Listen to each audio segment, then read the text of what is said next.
इतना करके चले जाओ, ये 10 क्वेश्चन आप लोग के बीच में लेकर आया हूं मैं, और डेफिनेटली आप बहुत अच्छे से इजीली स्कोर कर पाओगे। सब कुछ इसके अंदर आएगा, चाहे वो 1 मार्क्स ले लो, 3 मार्क्स ले लो, 4 मार्क्स ले लो, 6 मार्क्स ले लो। इसी तरह अगर आप एग्जामिनेशन में प्रेजेंट करके आओगे बेटा, मैं कह रहा हूं 1 मार्क नहीं जाने वाला, और इसने बोल दिया 3 मार्क्स, तो टोटल कितने होगा बेटा? 4 मार्क का क्वेश्चन आपके पास आया है। इस वीडियो के थ्रू एक बहुत अच्छा क्लियर आइडेंटिफिकेशन मिल गया होगा। हे बच्चा party, welcome back to commerce virtual. मैं आप सभी का आशीष सर वापस आप लोग के बीच में आ चुका हूं, और आज एक बहुत शानदार वीडियो के साथ आप लोग के बीच में आ चुका हूं। और आज का टॉपिक बहुत शानदार होने वाला है, तो प्लीज इसको मिस मत करना। तो दिखा दूं क्या है टॉपिक, थंबनेल में तो देख ही लिया है, फिर भी देख लो क्या है topic. Picture based questions in economics. मतलब बहुत शानदार है। एक्चुअली में मैंने क्या करा है पता आप लोग को, कि जितने भी पिक्चर बेस्ड क्वेश्चंस आजकल आ रहे हैं ना, मैंने सोचा उसका एक कंपाइलर बना दूं कि आप लोग इसको करके चले जाओ। मैं क्या बोल रहा हूं, वापस से बोल रहा हूं, बस इतना करके चले जाओ। ये 10 क्वेश्चन आप लोग के बीच में लेकर आया हूं मैं। आप लोग के पिक्चर बेस्ड का टेंशन ही खत्म हो जाएगा। वे ऑफ राइटिंग एग्जामिनेशन में कैसा है मैं आप लोग को बता दूंगा। सब कुछ इसके अंदर आएगा, चाहे वो 1 मार्क्स ले लो, 3 मार्क्स ले लो, 4 मार्क्स ले लो, 6 मार्क्स ले लो। सब मैंने इसके अंदर वीडियो के अंदर कवर करने की कोशिश करी है, ताकि आप लोग को मजा आ जाए और आप लोगों की बहुत शानदार तरीके से इमेज बेस्ड क्वेश्चंस क्लियर हो जाए। ठीक है, तो without wasting any time let's get started. चलो बेटा, फर्स्ट देखो। फर्स्ट एक्चुअली में ध्यान से समझो कि एक्चुअली पिक्चर बेस्ड का एक्चुअली मोटिव क्या है। ध्यान से देखो, 80 to 85% of the board students improve sector scores. मतलब एक्चुअली में होता क्या बेटा, अगर आपने पिक्चर बेस्ड क्वेश्चन छोड़ने की जरूरत भी करी ना एग्जामिनेशन में, मैं कह रहा हूं मैं एग्जामिनेशन में आके पिटाई लगाऊंगा आप लोग की, वो चीज ध्यान रखना। तो 80 से 85% की एफिशिएंसी इंप्रूव हो जाएगी, मार्क्स बिल्कुल शूट अप करेंगे, क्योंकि कुछ करना तो है नहीं, पिक्चर देखनी और आंसर लिखना है बेस्ट बैठ के। अगर वो भी नहीं हो पा रहा ना बेटा, तो बेटा फिर तो बहुत खराब स्थिति है। वो चीज मैं अभी भी बता रहा हूं, इसलिए बोल रहा हूं अभी भी ध्यान देके चलो, क्योंकि by practising image based questions regularly अगर आप करोगे ना, तो आपके 80 से 85 बेस्ड परसेंटेज का लेवल का आपका बहुत शानदार तरीके से आपका शूटअप होगा, और डेफिनेटली आप बहुत अच्छे से इजीली स्कोर कर पाओगे।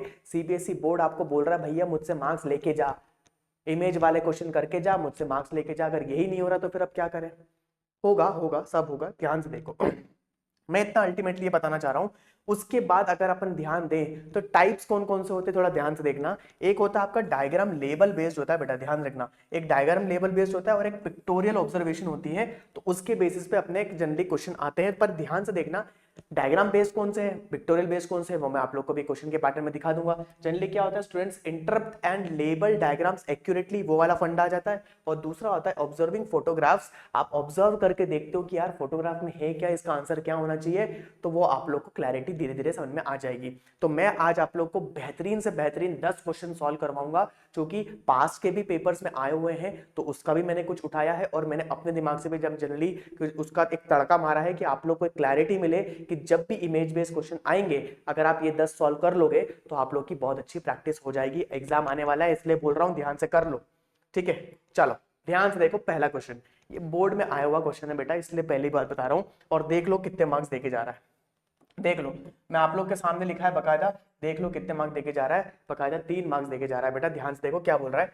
On the basis of the given image explain the steps which may be taken by the government of India to control and indicate macroeconomic issues।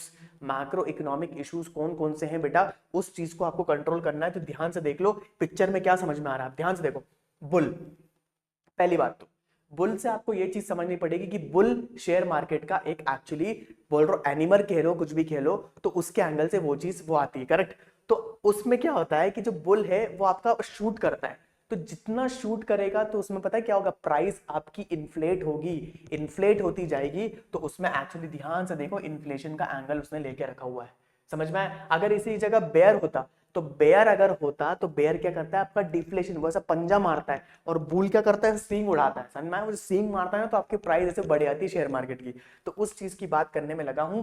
तो ध्यान से देखो, ये प्राइजेस मतलब रुपीस दिख रहा है, और ये आम जनता दिख रही है, वो सफर हो रही है, आम जनता सफर हो रही है। तो गवर्नमेंट को क्या क्या स्टेप्स लेने हैं बेटा, वो चीज ध्यान रखना। ध्यान से देखो, steps taken by the government of India to control inflation. भाई प्राइस, अगर जनरल प्राइस इन्फ्लेशन क्या होता है, जनरल प्राइस लेवल आपके बढ़ते जा रहे हैं, तो उसी के बेसिस पे उसी के बेसिस पे अगर आपके प्राइस बढ़ रहे हैं तो गिरेंगे कैसे, वो भी तो आपको देखना पड़ेगा। तो गिरने के लिए क्या होगा, सबसे पहला स्टेप बताया, monetary measures by the reserve bank of India.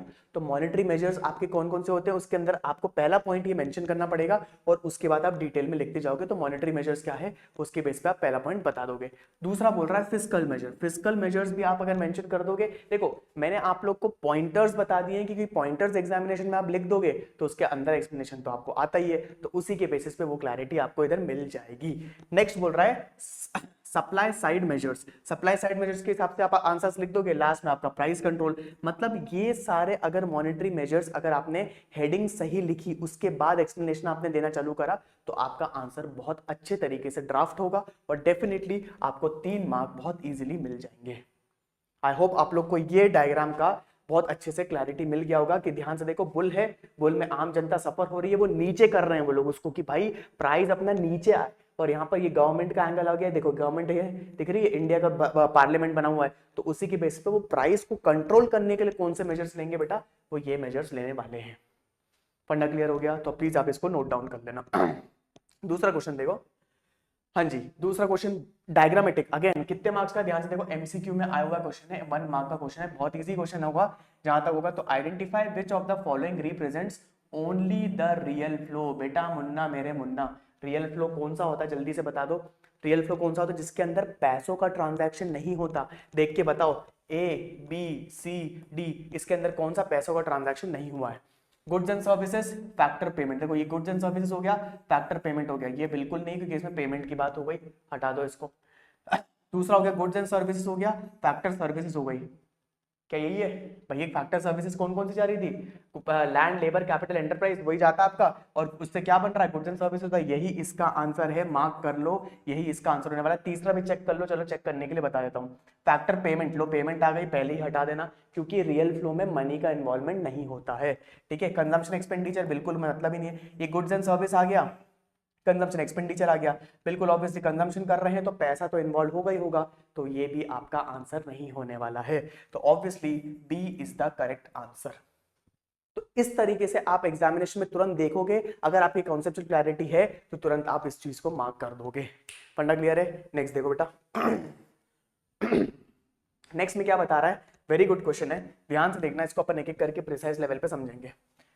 From the information given in the diagram categorize the items into revenue receipts, okay, and capital receipts stating the valid reasons।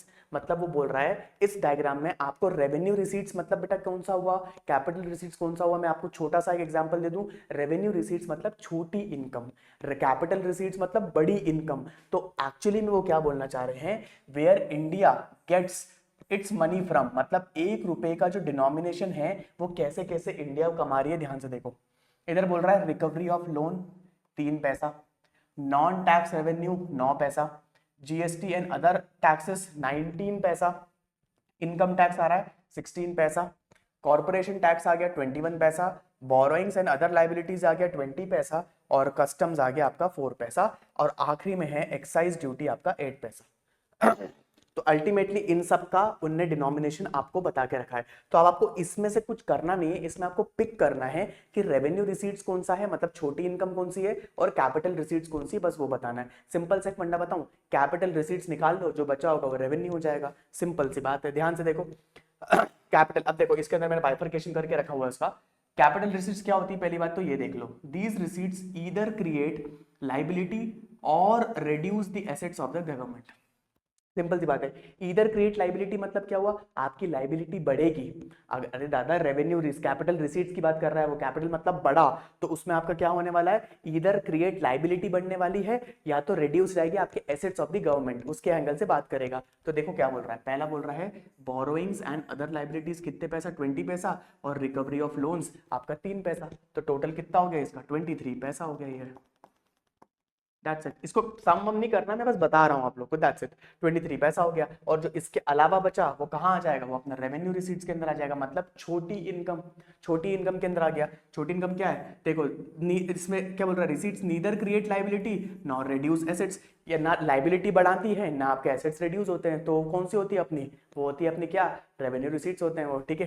तो देखो इसमें क्या, कॉर्पोरेशन टैक्स आ गया, GST and other tax आ गया, income tax आ गया, excise duty, custom duty, non tax revenue, ये सब ध्यान से देखना, ये सब रिसीवेबल्स है, ये सारे रिसीवेबल्स की ही बात चल रही है, इसमें कोई पेमेंट की बात नहीं थी बेटा। अगर पेमेंट की बात होती तो वह एक्सपेंडिचर की बात होती, पर उसने पूछा क्या था, रेवेन्यू रिसीट्स और कैपिटल रिसीट्स पूछा था।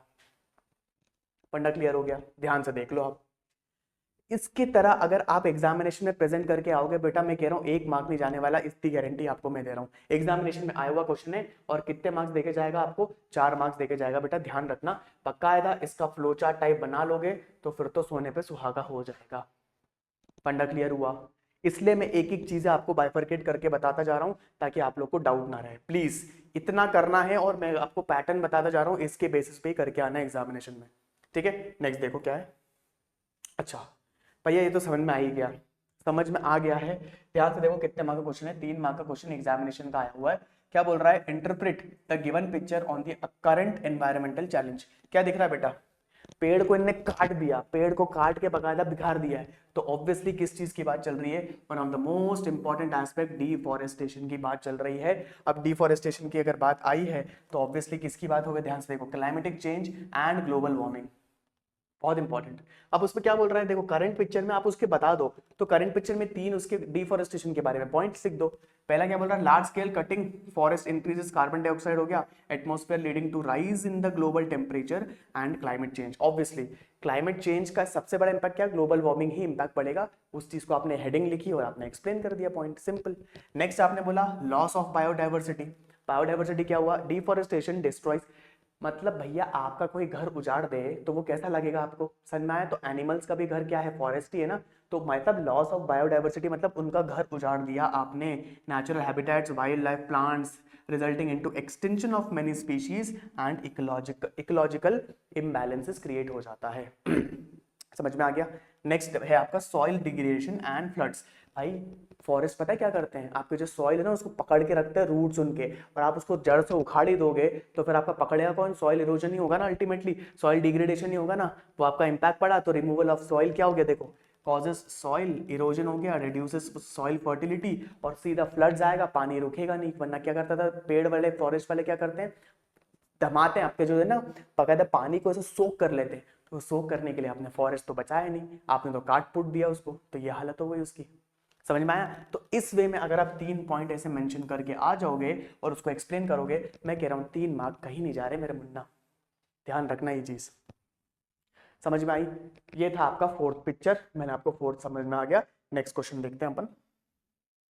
हाँ जी भैया ये बताओ, ये तो मैं नहीं बताने वाला, खैर बता दूंगा कोई दिक्कत नहीं है, पर ये बताओ क्या है। ध्यान से देखो, मैंने अपने अपने रेगुलर क्लास में मैंने आप लोग को बता के रखा है कि ये आपका एक्स एक्सिस हो गया, उसके अंदर इनकम डिनोट हो रहा है, ये आपका एक्सपेंडिचर डिनोट हो रहा है। पहले पूछ क्या ले वो तो देख लो।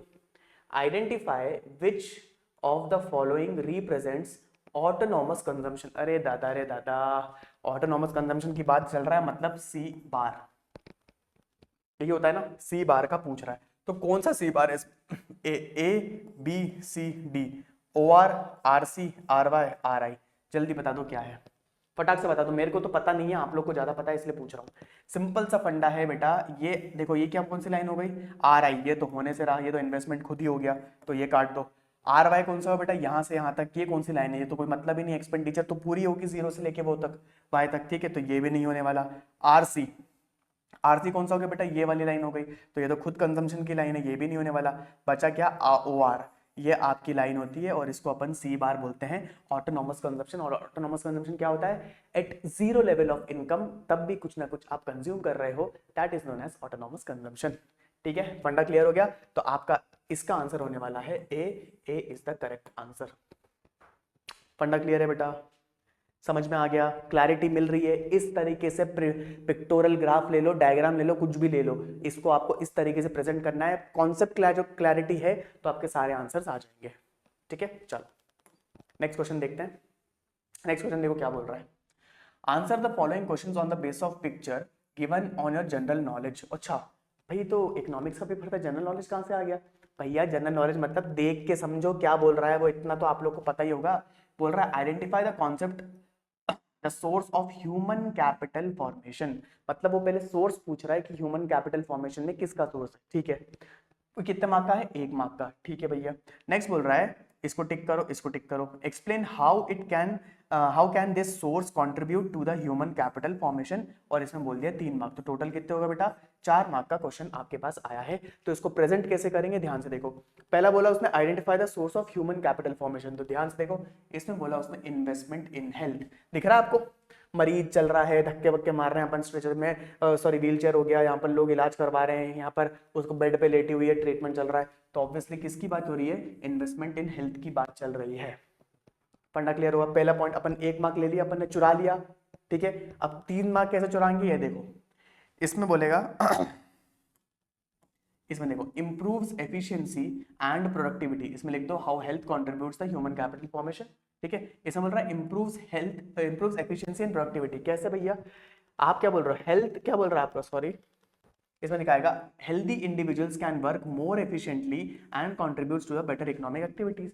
अरे भैया एक चीज बताओ, अगर मैं बीमार पड़ा रहा तो आप लोग की क्लास कौन लेगा? आप लोग को पढ़ाएगा कौन?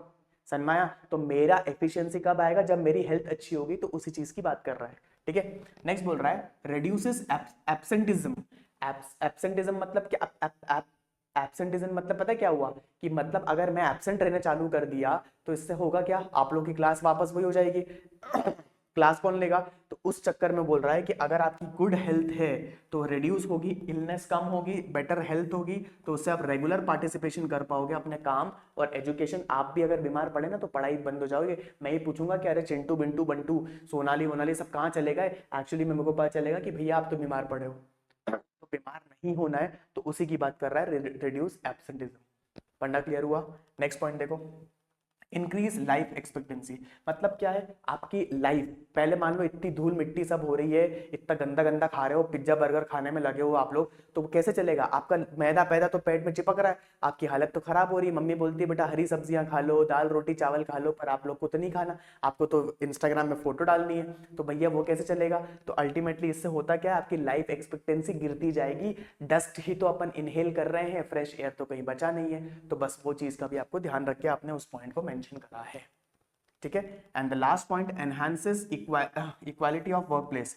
Investment in health creates a strong, active and capable human resources leading to economic growth. Obviously बात है, अगर अच्छे लोग अच्छे बीचों के बीच में, आप लोगों के बीच में काम करोगे तो एक अच्छा बॉन्ड, अच्छा स्ट्रॉन्ग कम्युनिटी क्रिएट होगा, जिससे एक अच्छी कंपनी ग्रो होगी और इकोनॉमिक लेवल में भी अपन ग्रो करते चले जाएंगे। फंडा क्लियर हुआ कि नहीं हुआ? तो बेटा ध्यान से इसको पहले देख के समझो, और इससे पहले आप लोग को कॉन्सेप्ट पता होना चाहिए कि कौन से चैप्टर का है। इसका उठा के उसका नहीं चेप देना है कि इधर को उठा के उधर दे दिया, इधर का चेप दिया, ऐसा कुछ नहीं है। आप लोग को पढ़ाई तो समझनी पड़ेगा, आपका रिविजन अगर जितना स्ट्रांग है उस बेसिस पे आप लोग को क्लैरिटी मिलेगी। समझ में आ गया? तो प्लीज आप इसको नोट डाउन कर लेना। मैं इसको इरेज कर देता हूं ताकि आप लोग को दिखे, और वैसे तो वीडियो आप पॉज कर सकते हो, कोई दिक्कत नहीं है, बट स्टिल मैं मिटा देता हूं, आप लोगों को क्लैरिटी अच्छे वाइज दिख जाएगा, ठीक है। पहला पॉइंट अपन ने 1 मार्क्स फेच किया, और 1 2 3 4 अपन ने 4 पॉइंट लिख दिए, 3 भी लिख के आप 1 लेते तो भी आपको 4 मार्क्स मिल जाते, ठीक है। चलो नेक्स्ट क्वेश्चन देखें। हाँ जी, क्या बता रहा है ये? इधर ये पिग दिख रहा है मुझे, इधर ये मुझे शीप्स एंड गोट्स दिख रहे हैं, कैटल एंड ये दिख रहा है, पोल्ट्री दिख रहा है, ठीक है। तो distribution of poultry and live stock in India in 2019 की बात चल रही है, ठीक है। 2019 की बात चल रही है, लाल कलर ले लेते हैं।